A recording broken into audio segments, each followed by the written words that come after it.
This is Moose. He's learning loose-leash walking. This is Winnie, and we are going to go over loose-leash walking. Here's a quick loose-leash walking tutorial with Lulu. This is loose-leash walking. This is loose-leash walking with Baxter.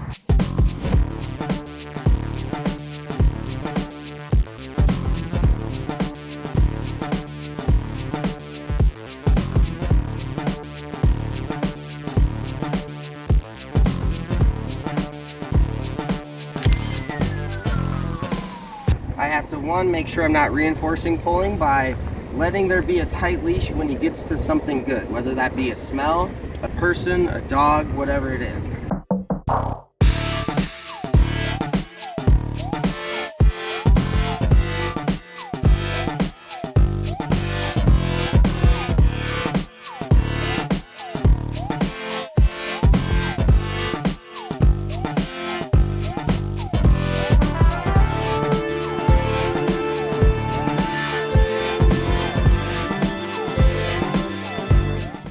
So that's one aspect of it, is not reinforcing it by accident. The other side is punishing it when he does pull.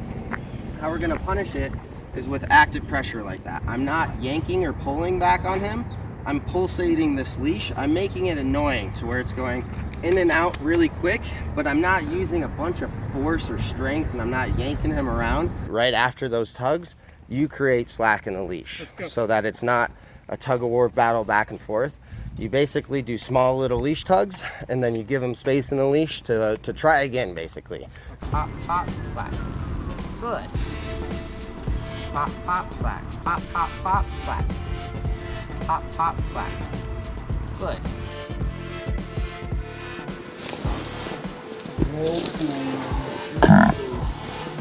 So, we're moving. We're walking. Pop, pop, slack.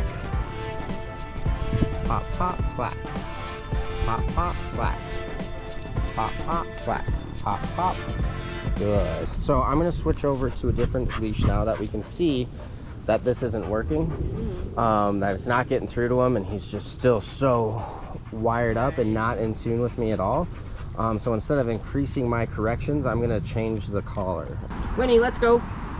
So we escalated from a slip collar that Winnie was still pulling around quite a bit on, to a modified pinch collar, a star mark collar, and then we escalated up to a metal pinch collar, a Hermspringer metal pinch. So I'm gonna use the same stuff. Pop, pop, pop, slack.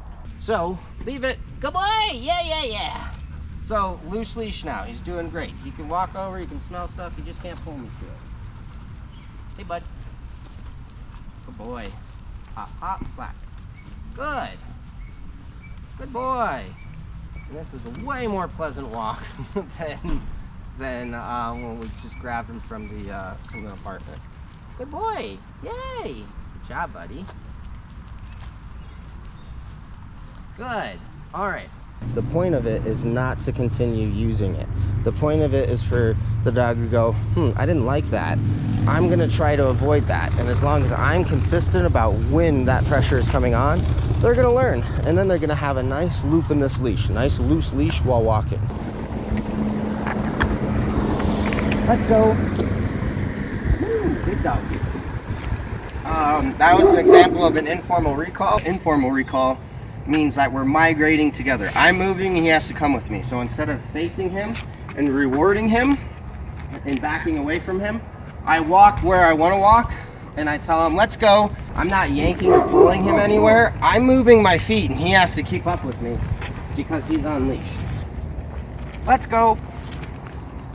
Good. So notice I didn't yank or pull on him. I'm just moving my feet, and it's going to get really uncomfortable if he sticks around. If you do want to stop for him to sniff something fully, that's okay. That's up to you and how you walk your dog.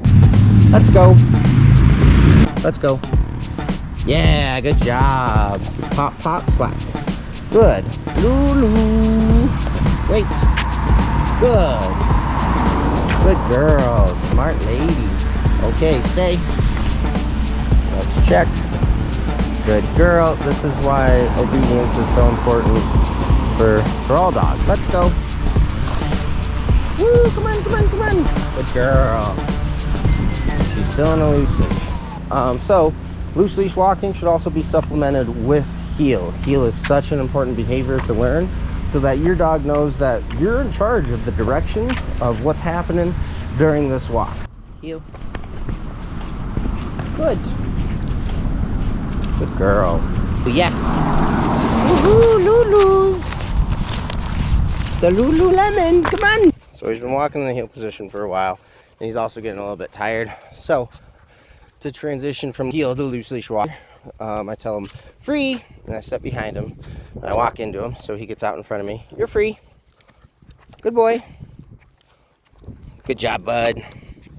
And he's done well with heel, so I do want to like make sure he knows the difference between the two behaviors of go wherever you want, just don't pull me, and walking in heel position. The chances of getting killed by a goose are not high, but it's not zero. Something's back here, or she has a real vendetta against me.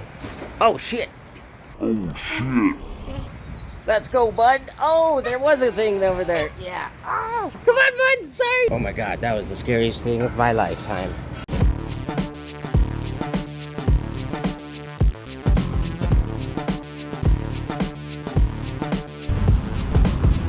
Good. Pop, pop. Good. So over time, if I'm consistent with that, if whenever I feel leash tension, pop, pop, I add those little wrist flicks, then she's gonna learn that that happens when she starts to pull, or when she feels leash tension on the leash, that the leash tension gets worse pretty quickly if she doesn't back off. So see how that worked right there? She felt just a little bit of tension coming on, she stopped.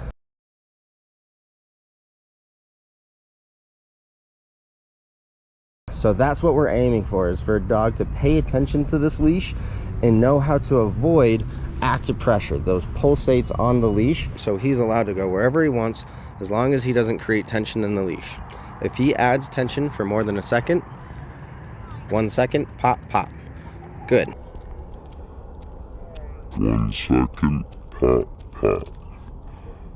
Good. If they are not pulling and they are paying attention to you, then that collar just sits on their neck like any other collar. It's not providing any types of pressure or pinching if they're not pulling. Is he gonna poo? He's probably gonna poo.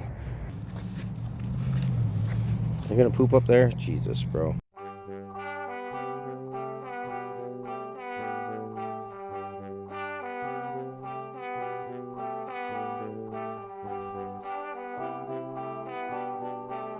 Pop, pop, pop, pop, stop, pop, pop. Good.